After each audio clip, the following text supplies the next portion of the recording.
The Brothers Grimm Legends. Saint Joseph in the Forest. There was once on a time a mother who had 3 daughters, the eldest of whom was rude and wicked, the second much better, although she had her faults, but the youngest was a pious, good child. The mother was, however, so strange that it was just the eldest daughter whom she most loved, and she could not bear the youngest. On this account, she often sent the poor girl out into the great forest in order to get rid of her, for she thought she would lose herself and never come back again. But the guardian angel which every good child has did not forsake her, but always brought her into the right path again. Once, however, the guardian angel behaved as if he were not there, and the child could not find her way out of the forest again.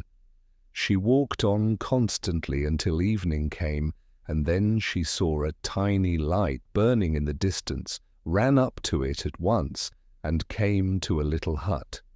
She knocked, the door opened, and she came to a second door, where she knocked again. An old man who had a snow-white beard and looked venerable opened it for her, and he was no other than Saint Joseph. He said quite kindly, "Come, dear child, seat thyself on my little chair by the fire and warm thyself. I will fetch thee clear water if thou art thirsty, but here in the forest I have nothing for thee to eat but a couple of little roots, which thou must first scrape and boil." St. Joseph gave her the roots. The girl scraped them clean. Then she brought a piece of pancake and the bread that her mother had given her to take with her, mixed all together in a pan, and cooked herself a thick soup. When it was ready, St. Joseph said, "I am so hungry, give me some of thy food." The child was quite willing, and gave him more than she kept for herself, but God's blessing was with her, so that she was satisfied. When they had eaten, St. Joseph said, "Now we will go to bed. I have, however, only one bed, lay thyself in it. I will lie on the ground on the straw." "No," answered she, "stay in your own bed, the straw is soft enough for me." St. Joseph, however, took the child in his arms and carried her into the little bed, and there she said her prayers and fell asleep. Next morning, when she awoke, she wanted to say good morning to Saint Joseph, but she did not see him. Then she got up and looked for him, but could not find him anywhere. At last she perceived behind the door a bag with money so heavy that she could just carry it, and on it was written that it was for the child who had slept there that night. On this she took the bag, bounded away with it, and got safely to her mother, and as she gave her mother all the money, she could not help being satisfied with her. The next day the second child also took a fancy to go into the forest. Her mother gave her a much larger piece of pancake and bread. It happened with her just as with the first child. In the evening she came to St. Joseph's little hut, who gave her roots for a thick soup. When it was ready, he likewise said to her, "I am so hungry, give me some of thy food." Then the child said, "You may have your share." Afterwards, when St. Joseph offered her his bed and wanted to lie on the straw, she replied, "No, lie down in the bed. There is plenty of room for both of us." St. Joseph took her in his arms and put her in the bed, and laid himself on the straw. In the morning, when the child awoke and looked for St. Joseph, he had vanished, but behind the door she found a little sack of money that was about as long as a hand, and on it was written that it was for the child who had slept there last night. So she took the little bag and ran home with it, and took it to her mother, but she secretly kept 2 pieces for herself. The eldest daughter had by this time grown curious, and the next morning also insisted on going out into the forest. Her mother gave her pancakes with her, as many as she wanted, and bread and cheese as well. In the evening, she found St. Joseph in his little hut, just as the two others had found him. When the soup was ready, and St. Joseph said, "I am so hungry, give me some of thy food," the girl answered, "Wait until I am satisfied, then if there is anything left, thou shalt have it." She ate, however, nearly the whole of it, and St. Joseph had to scrape the dish. Afterwards, the good old man offered her his bed and wanted to lie on the straw. She took it without making any opposition, laid herself down in the little bed, and left the hard straw to the white-haired man. Next morning, when she awoke, St. Joseph was not to be found, but she did not trouble herself about that. She looked behind the door for a money-bag. She fancied something was lying on the ground, but as she could not very well distinguish what it was, she stooped down and examined it closely, but it remained hanging to her nose, and when she got up again, she saw, to her horror, that it was a second nose which was hanging fast to her own. Then she began to scream and howl, but that did no good. She was forced to see it always on her nose, for it stretched out so far. Then she ran out and screamed without stopping, till she met St. Joseph, at whose feet she fell, and begged until, out of pity, he took the nose off her again, and even gave her 2 farthings.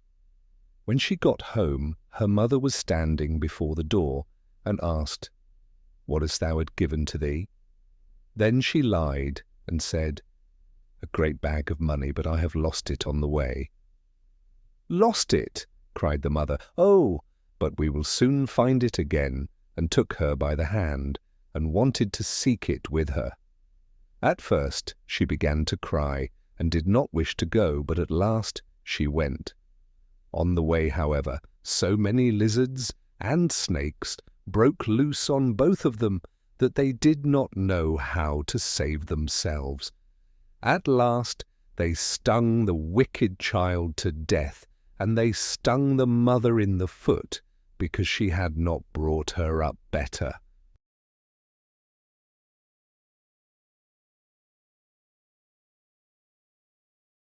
The 12 Apostles. 300 years before the birth of the Lord Christ, there lived a mother who had 12 sons, but was so poor and needy that she no longer knew how she was to keep them alive at all. She prayed to God daily that he would grant that all her sons might be on the earth with the Redeemer who was promised. When her necessity became still greater, she sent one of them after the other out into the world to seek bread for her. The eldest was called Peter, and he went out and had already walked a long way, a whole day's journey, when he came into a great forest. He sought for a way out, but could find none, and went farther and farther astray, and at the same time felt such great hunger that he could scarcely stand. At length he became so weak that he was forced to lie down, and he believed death to be at hand. Suddenly there stood beside him a small boy who shone with brightness, and was as beautiful and kind as an angel. The child smote his little hands together until Peter was forced to look up and saw him. Then the child said, "Why art thou sitting there in such trouble?" "Alas," answered Peter, "I am going about the world seeking bread, that I may yet see the dear Saviour who is promised. That is my greatest desire." The child said, "Come with me, and thy wish shall be fulfilled." He took poor Peter by the hand and led him between some cliffs to a great cavern. When they entered it, everything was shining with gold, silver, and crystal, and in the midst of it 12 cradles were standing side by side. Then said the little angel, "Lie down in the first and sleep a while, I will rock thee." Peter did so, and the angel sang to him and rocked him until he was all asleep. And when he was asleep, the second brother came also, guided thither by his guardian angel, and he was rocked to sleep like the first. And thus came the others one after the other, until all 12 lay there sleeping in the golden cradles. They slept, however, 300 years, until the night when the Saviour of the world was born. Then they awoke, and were with him on earth, and were called the 12 Apostles.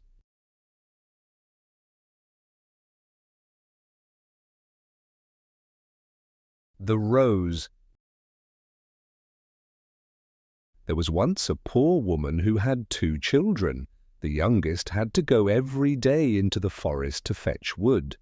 Once, when she had gone a long way to seek it, a little child who was quite strong came and helped her industriously to pick up the wood and carry it home, and then before a moment had passed, the strange child disappeared.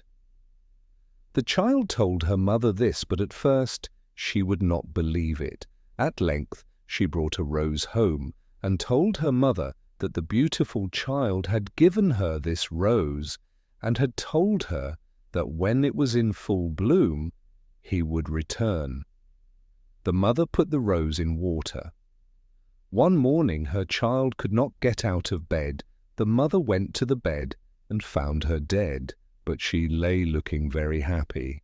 On the same morning the rose was in full bloom.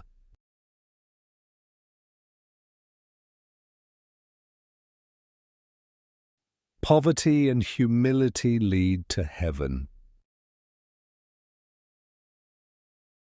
There was once a king's son who went out into the world, and he was full of thought and sad. He looked at the sky, which was so beautifully pure and blue, then he sighed and said, "How well must all be with one up there in heaven." Then he saw a poor grey-haired man who was coming along the road towards him, and he spoke to him and asked, "How can I get to heaven?" The man answered, "By poverty and humility.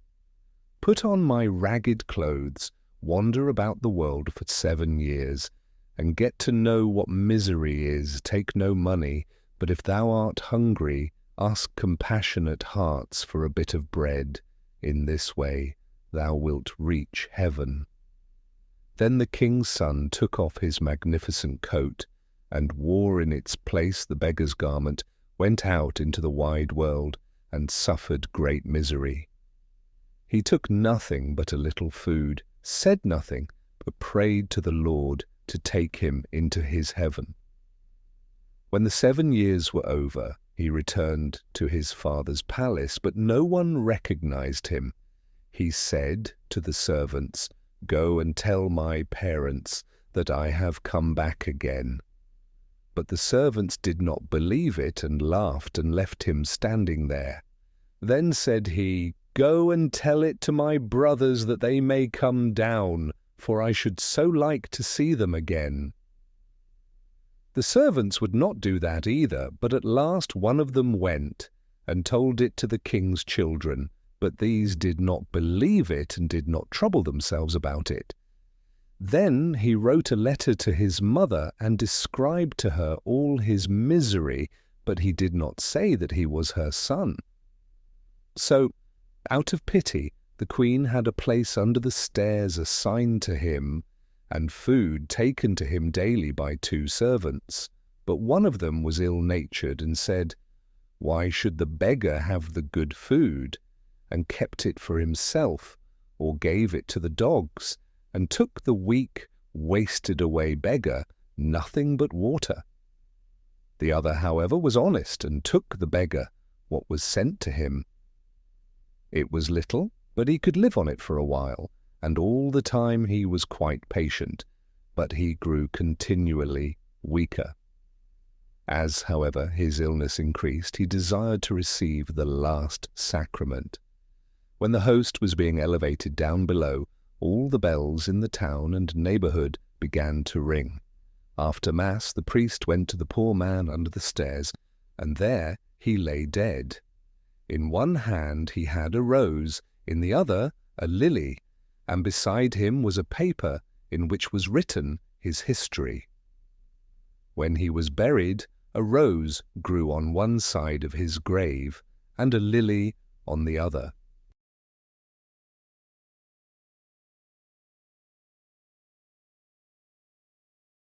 God's food.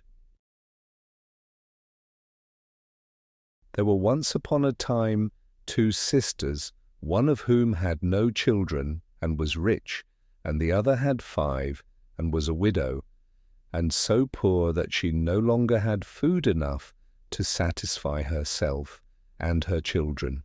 In her need, therefore, she went to her sister and said, "My children and I are suffering the greatest hunger. Thou art rich. Give me a mouthful of bread." The very rich sister was as hard as a stone, and said, "I myself have nothing in the house," and drove away the poor creature with harsh words. After some time the husband of the rich sister came home, and was just going to cut himself a piece of bread, but when he made the first cut into the loaf, out flowed red blood. When the woman saw that, she was terrified, and told him what had occurred. He hurried away to help the widow and her children, but when he entered her room, he found her praying. She had her 2 youngest children in her arms, and the 3 eldest were lying dead. He offered her food, but she answered, "For earthly food have we no longer any desire. God has already satisfied the hunger of 3 of us, and he will hearken to our supplications likewise."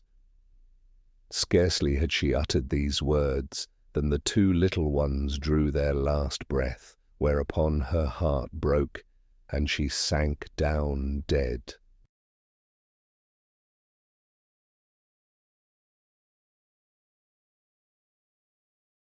The 3 green twigs. There was once on a time a hermit who lived in a forest at the foot of a mountain, and passed his time in prayer and good works, and every evening he carried, to the glory of God, 2 pails of water up the mountain. Many a beast drank of it, and many a plant was refreshed by it, for on the heights above a strong wind blew continually, which dried the air and the ground, and the wild birds which dread mankind wheel about there, and with their sharp eyes search for a drink. And because the hermit was so pious, an angel of God, visible to his eyes, went up with him, counted his steps, and when the work was completed, brought him his food, even as the prophet of old was by God's command fed by the raven.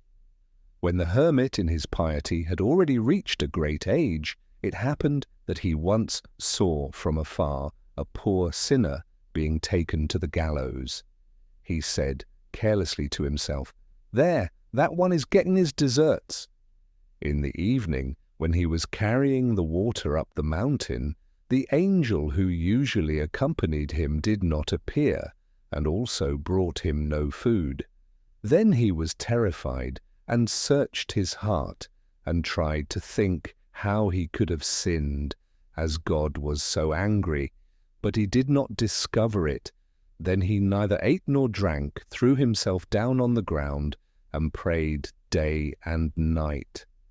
And as he was one day thus bitterly weeping in the forest, he heard a little bird singing beautifully and delightfully, and then he was still more troubled, and said, "How joyously thou singest! The Lord is not angry with thee.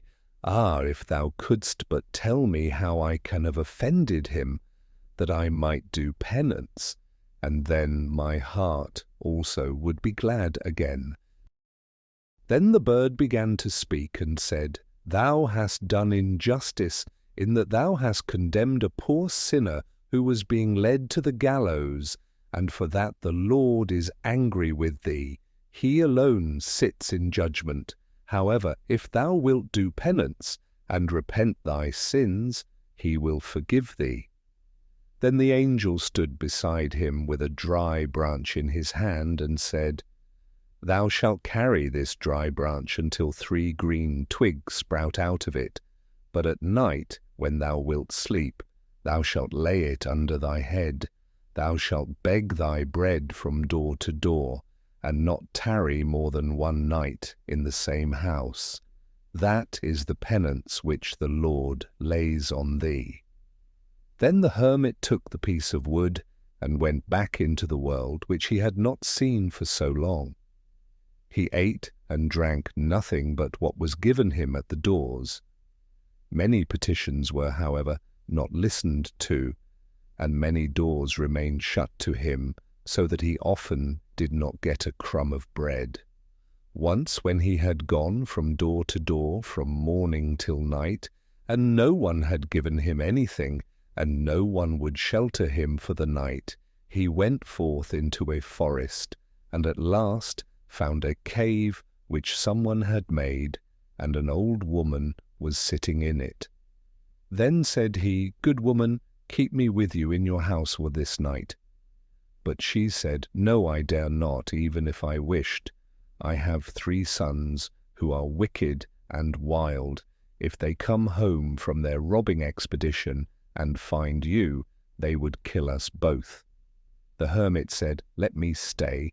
They will do no injury either to you or to me. And the woman was compassionate, and let herself be persuaded. Then the man lay down beneath the stairs, and put the bit of wood under his head.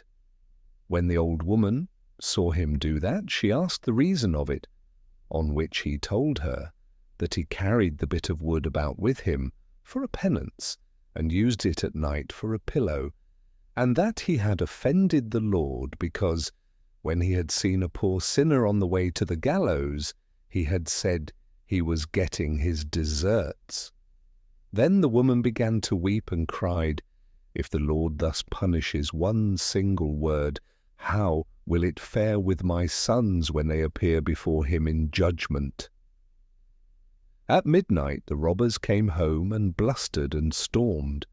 They made a fire, and when it had lighted up the cave, and they saw a man lying under the stairs, they fell in a rage, and cried to their mother, Who is the man? Have we not forbidden anyone whatsoever to be taken in? Then said the mother, Let him alone. It is a poor sinner who is expiating his crime. The robbers asked, What has he done? Old man, cried they, tell us thy sins. The old man raised himself and told them how he, by 1 single word, had so sinned that God was angry with him, and how he was now expiating this crime. The robbers were so powerfully touched in their hearts by this story that they were shocked with their life up to this time, reflected, and began with hearty repentance to do penance for it. The hermit, after he had converted the 3 sinners, lay down to sleep again under the stairs. In the morning, however, they found him dead, and out of the dry wood on which his head lay, 3 green twigs had grown up on high. Thus the Lord had once more received him into his favour.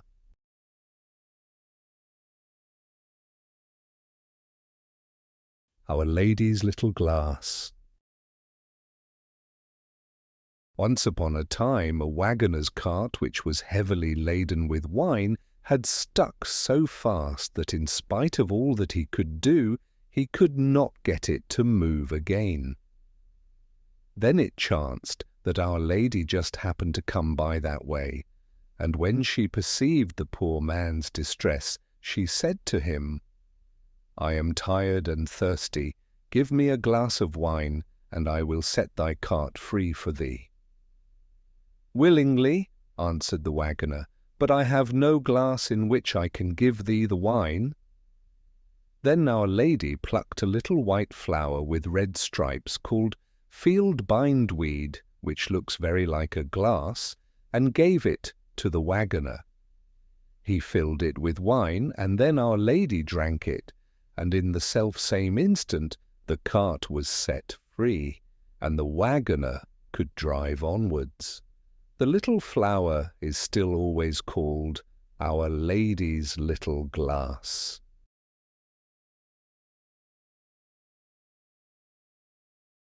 The Aged Mother.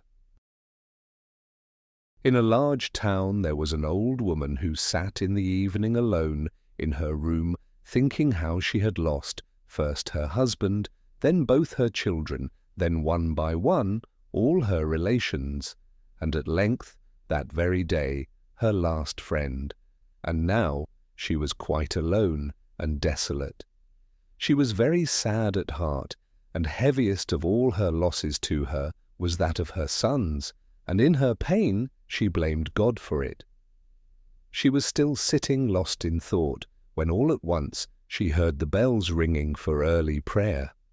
She was surprised that she had thus, in her sorrow, watched through the whole night, and lighted her lantern, and went to church. It was already lighted up when she arrived, but not as it usually was with wax candles, but with a dim light. It was also crowded already with people, and all the seats were filled.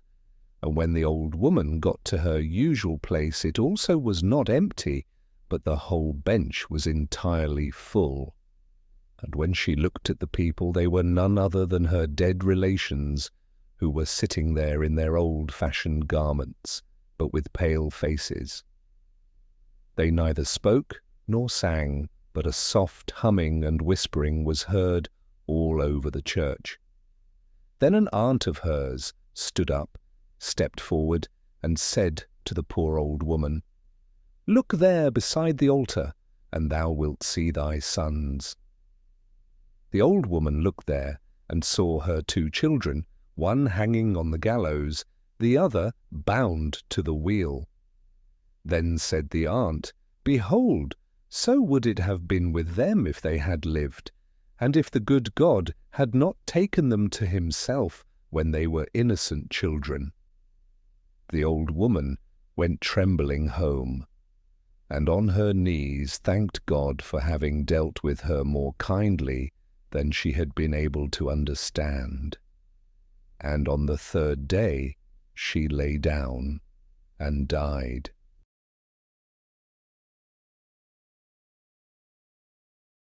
The Heavenly Wedding. A poor peasant boy one day heard the priest say in church that whosoever desired to enter into the kingdom of heaven must always go straight onward. So he set out and walked continually straight onwards over hill and valley without ever turning aside. At length his way led him into a great town, and into the midst of a church where just at that time God's service was being performed.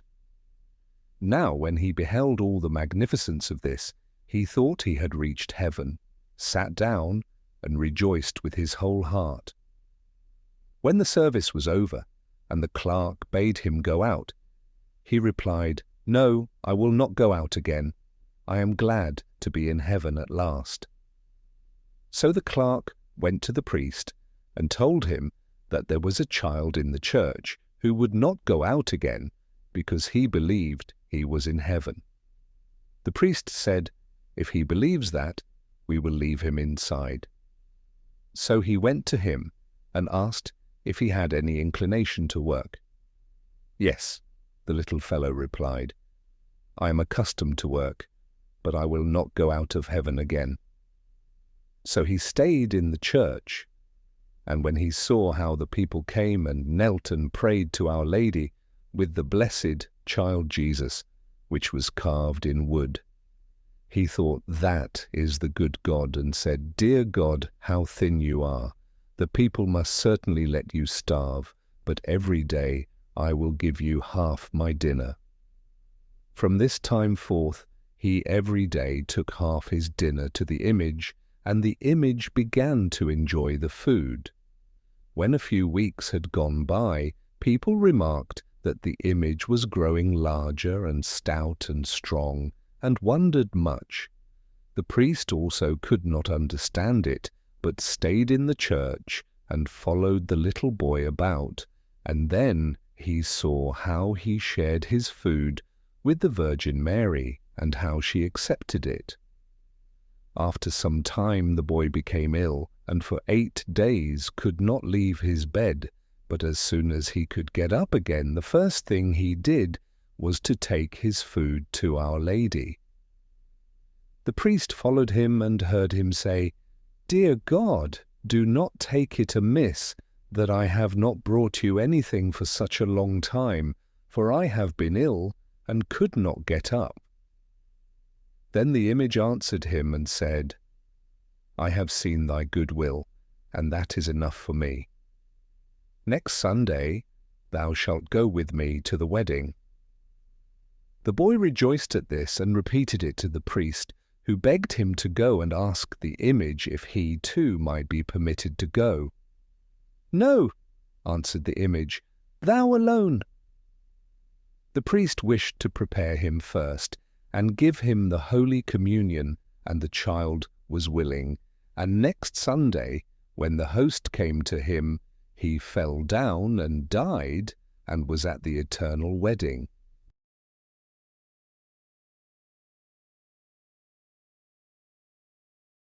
The Hazel Branch.